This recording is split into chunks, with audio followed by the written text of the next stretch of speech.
Welcome back. मैं love के साथ एक बार फिर आपका स्वागत करता हूँ आपके अपने यूट्यूब चैनल पर। और जो टॉपिक चला हुआ है ग्रोथ एंड डेवलपमेंट, इस टॉपिक से रिलेटेड मतलब इस टॉपिक से जितने भी क्वेश्चन आपके प्रीवियस ईयर में, मतलब आपका सी टेट हुआ या DSSS भी या KVS, जिस भी एग्जाम में इस टॉपिक से क्वेश्चन बने हैं, जिस भी तरह के, हम उन सभी को कवर कर रहे हैं।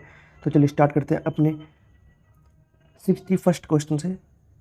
आपका 61st क्वेश्चन है, किशोरों में संज्ञानात्मक विकास कैसे होता है। अब आपको बताना है कैसे होता है। यहाँ पर 4 ऑप्शन दे रखे हैं। पहला ऑप्शन है, संज्ञानात्मक विकास मुख्य रूप से प्रत्यक्षीकरण, तार्किक समस्याओं से निपटना तथा तर्कना से संबंधित है।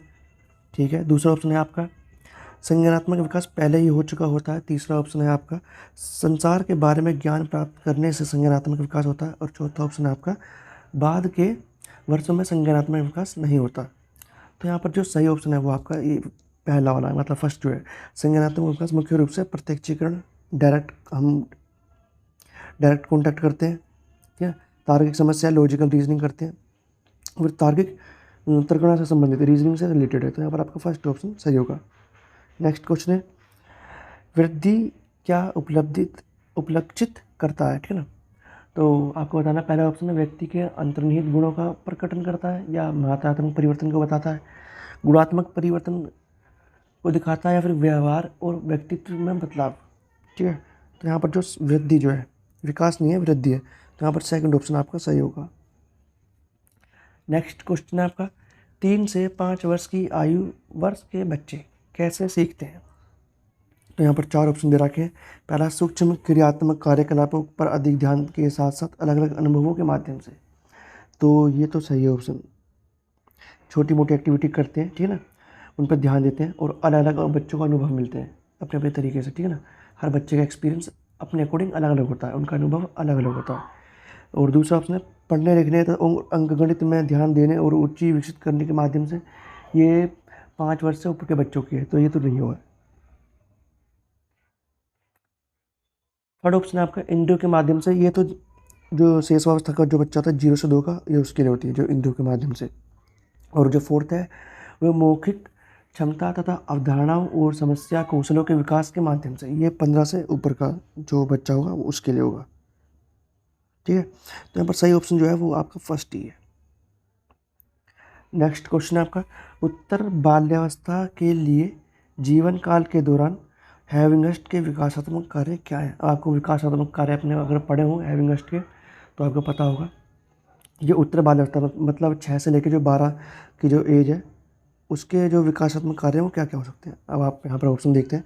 शारीरिक कौशल सीखना, स्वयं के प्रति अच्छे दृष्टिकोण प्राप्त करना, हम उम्र के साथ मिलना जुलना और सीखना। ठीक है। दूसरा ऑप्शन है, ठोस भोजन लेना सीखना, बात करना चलना सीखना। ये तो 0 से 2 का होगा। ठीक है ना, ये तो होगा नहीं। नए और परिपक्व संबंधों को प्राप्त करना, नर और नारी के जो सामाजिक भूमिका को प्राप्त करना, किसी के शरीर के गठन को स्वीकार करना। तो ये आपका जो 11 या फिर 12 से 18 की एज का है। ठीक है।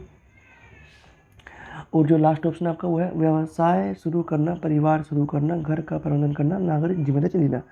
तो ये भी आपका आप बोल सकते हो कि ये 15 से ऊपर का। ठीक है ना। 15 से ऊपर आप कुछ भी ले सकते हो, कितनी एज ले सकते हो, क्योंकि परिवार बन गया ना यहाँ पर, घर का प्रबंधन कर रहे हो, नागरिक जिम्मेदारी ले रहे हो। तो ये आपका 15 से ऊपर की एज का है। 22 भी हो सकती है, 25 भी हो सकती है। ठीक है। तो यहाँ पर जो सही ऑप्शन है वो है आपका पहला वाला। ठीक है। शारीरिक कौशल सीखना, स्वयं के प्रति अच्छे दृष्टिकोण प्राप्त करना, हम उम्र के साथ मिलना जुलना सीखना। तो यहाँ पर आपका ए ऑप्शन बिल्कुल ठीक होगा। नेक्स्ट क्वेश्चन है आपका, कौन सा विकल्प शिशुओं के मौखिक कौशल का सबसे अच्छा वर्णन करता है। मतलब मौखिक कौशल का सबसे अच्छा वर्णन करता है शिशुओं के।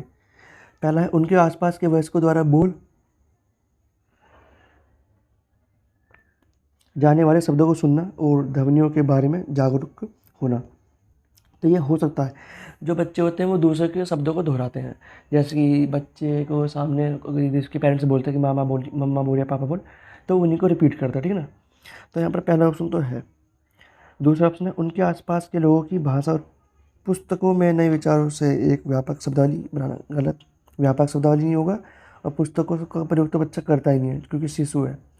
तीसरा ऑप्शन है, भावनाओं और विचारों को व्यक्त करने और जानकारी लेने के लिए भाषा का उपयोग करना। तो ये भी नहीं होगा। और फोर्थ ऑप्शन है, उनकी पसंदों और नापसंदों को सूचित करने के लिए भाषा का प्रयोग। ये भी नहीं है। तो यहाँ पर आपका फर्स्ट ऑप्शन ही सही होगा। नेक्स्ट क्वेश्चन है आपका, जीवन कौशल शिक्षा किशोरों की डैश में सहायता करती है। अब जीवन कौशल शिक्षा किशोर की किस में सहायता करती है? पहला ऑप्शन है शारीरिक विकास, क्रियात्मक विकास और भाषा विकास में। दूसरा ऑप्शन है स्वयं बंधन बनाने तथा स्वयं और स्वस्थ और उत्पादक तरीके से जीवन का प्रबंधन करने। थर्ड ऑप्शन है आपका उनकी शक्तियों और कमजोरी की पहचान करने में।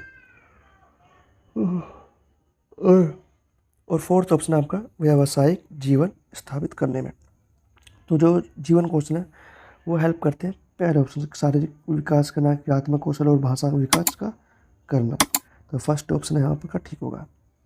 नेक्स्ट क्वेश्चन जो है आपका वो है बागवानी में नियोजित कौशल। जब बच्चे एक खुरपे या पांचे का उपयोग करते हैं और बोने लगाने के लिए पौधे के छोटे बीज उठाते हैं तो उन्हें कहा जाता है?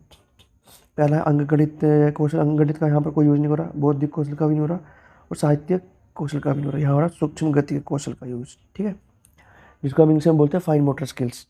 तो यहाँ पर थर्ड ऑप्शन आपका ठीक होगा। नेक्स्ट क्वेश्चन है आपका किशोरावस्था क्या है? तो आपको बताना है। पहला ऑप्शन है किशोरावस्था व्यक्ति के अंतर्निहित गुणों को प्रकट करने की अवधि है। दूसरा ऑप्शन है किशोरावस्था कई संरचनाओं और कार्य को एकीकृत करने की एक जटिल प्रक्रिया है। तीसरा है किशोरावस्था सीखने के लिए कच्ची सामग्री प्रदान कर रही है और व्यवहार के अधिक सामान्य स्वरूप और अनुक्रम का निर्धारण कर रही है।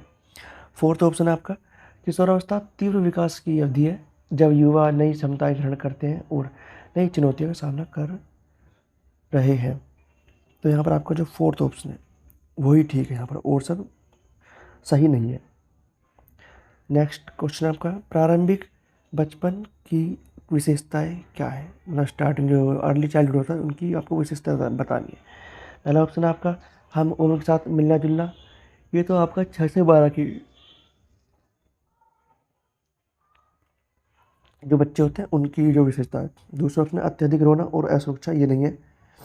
तीसरा अलगाव उम्र और सामाजिक विरोध की इच्छा, ये आपकी जो है किशोरावस्था से रिलेटेड है, जो थर्ड ऑप्शन है। और फोर्थ ऑप्शन है आपका बाधित, जिद्दी, अवज्ञाकारी, नकारात्मक और विरोधी। तो यहाँ पर जो फोर्थ ऑप्शन है वो ठीक है। इस स्टेज में बच्चे बहुत ज़्यादा जिद्दी होते हैं, अपनी बात मनवाने के लिए कुछ भी करते हैं, रोएंगे चिल्लाएंगे कुछ भी करेंगे, मतलब ठीक है ना। तो यहाँ पर फोर्थ ऑप्शन आपको ठीक होगा। जो फाइनल क्वेश्चन है इस वीडियो का वो है विकास का अपेक्षित परिणाम क्या है? विकास का अपेक्षित परिणाम क्या है? पहला है किसी की बुद्धि में वृद्धि, परिपक्वता और अनुभव लेना या मिलना, ठीक है, मैच्योर हो जाना और अनुभव मिलते रहना, ये भी हो सकता है। किसी की क्षमता में सुधार, ये नहीं होगा।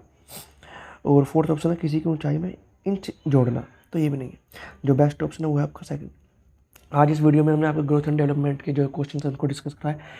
यदि आप किसी भी टीचिंग एग्जाम की तैयारी कर रहे हैं जिसमें चाइल्ड डेवलपमेंट से आपके क्वेश्चन आते हैं तो हमारे चैनल को सब्सक्राइब करें ताकि आपको जो डेली वीडियोज़ आ रही है उनकी नोटिफिकेशन टाइम टू टाइम मिलती रहे। तो चलिए मिलते हैं नेक्स्ट वीडियो में।